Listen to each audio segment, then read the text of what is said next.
Today, I want to talk about how we can solve for delta if we're given f of x, c, and epsilon.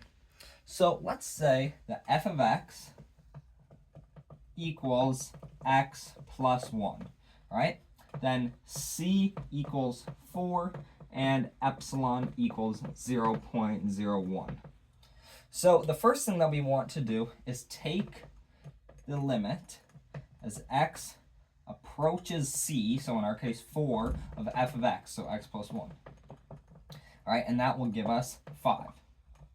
Okay, so now we have L equals 5. Our limit equals 5. And that was a very easy step. And now we have all the information here that we need in order to solve for delta. So let's erase this. And we're going to start off with saying for any epsilon greater than 0, there exists a delta greater than 0 such that whenever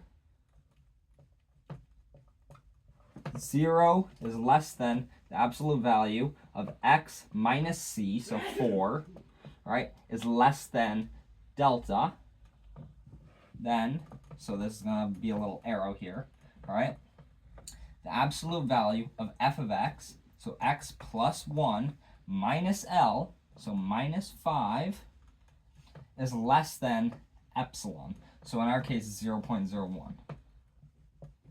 So we're going to start off with this inequality right here. We're going to start with working with that one. So we have the absolute value of x plus 1 minus 5 is less than 0.01. So the first thing that we can do is just simplify this down to x minus, that absolute value of x minus 4 is less than 0.01. Then, you might recall, when working with absolute value inequalities, we can get rid of the absolute value bars by changing this to negative 0.01 is less than x minus 4, which is less than 0.01. All right, then our next step is just to add 4 onto each side.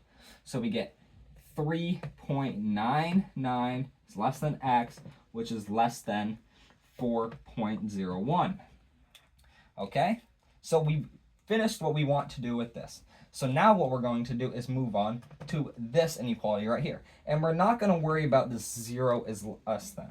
What we're just going to worry about is the absolute value of x minus 4 is less than delta. And we're going to get rid of the absolute value bars again. So negative delta is less than x minus 4, which is less than delta. Then we add 4 on each side. So negative delta plus 4 is less than x, which is less than delta plus 4. So our last step is going to be making it so the lesser value here, so our negative delta plus 4, is equal to our lesser value on this one, so our 3.99, and our greater value, delta plus 4, is equal to the 4.01, our greater value in this one.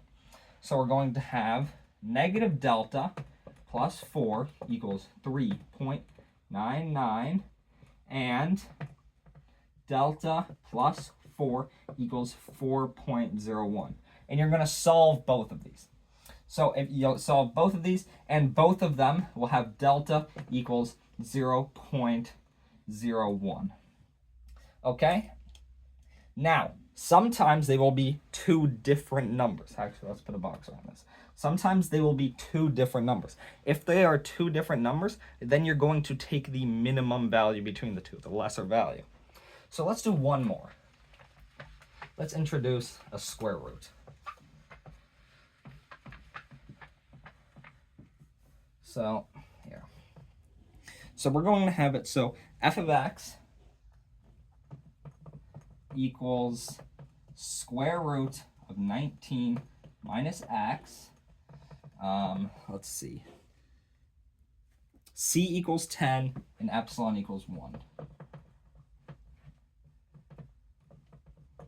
So then the first thing that we want to do, just like last time, is solve for, or take the limit as x approaches c of f of x. So the limit as x approaches 10 of the square root of 19 minus x.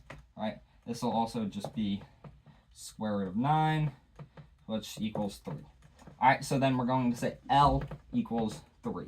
So now we have all the information we need. Let's erase that bottom part again. So then, once again, we want to start off with that statement. For any epsilon greater than 0, there exists a delta greater than 0, such that whenever the absolute, or 0 is less than the absolute value of x minus c, c is 10, so minus 10 is less than delta, let me have a little arrow, the absolute value of f of x, so the square root of 19 minus x, and then we're going to have minus L. L is 3, so minus 3 is less than epsilon. Epsilon is 1. Okay? So now, once again, we want to start off with working with this inequality right here. So we're going to have the absolute value of the square root of 19 minus x minus 3 is less than 1. So we can't simplify what's in here like we could on the last one. So our first step with this is just going to be removing the absolute value bars. So what do? We make it so negative 1 is less than the square root of 19 minus x minus 3, which is less than 1. Then we're going to add 3 to each side, and we get 2 is less than the square root of 19 minus x, which is less than 4. Then we're going to square each side. So we get 4 is less than 19 minus x, which is less than 16. Then we're going to subtract 19 from each side. So we get negative 15 is less than negative x, which is less than negative 3. All right, then our last step is going to be multiplying or dividing by negative 1. Now remember, whenever you multiply or divide by a negative number in inequalities, you have to flip the two numbers. So we can't do 15 is less than x, which is greater than 3, right? That makes no sense because that would be saying that 15 is less than 3. So we have to swap them around. So 3 is less than x, which is less than 15, all right? So now we've finished our work with this inequality. So now we want to move on to this inequality right here. And we're just going to have the absolute value of x minus 10 is less than delta. So then, once again, we change it to negative delta is less than x minus 10, which is less than delta. Then we add 10 each side, so negative delta plus 10 is less than x, which is less than delta plus 10. Now, just like last time, what we're going to do is equate this side to this, and then this to this. So we're going to have negative delta plus 10 equals 3, and we're going to have and delta plus 10 equals 15. So here we can just subtract 10 and we get delta equals 5. And then here we're going to subtract 10, right? And we're going to get negative delta equals negative 7, or delta equals 7. Now, right here, we have two different delta values. So we're going to pick the delta value that is smaller. We're going to pick delta equals 5, and that'll be our answer for the problem.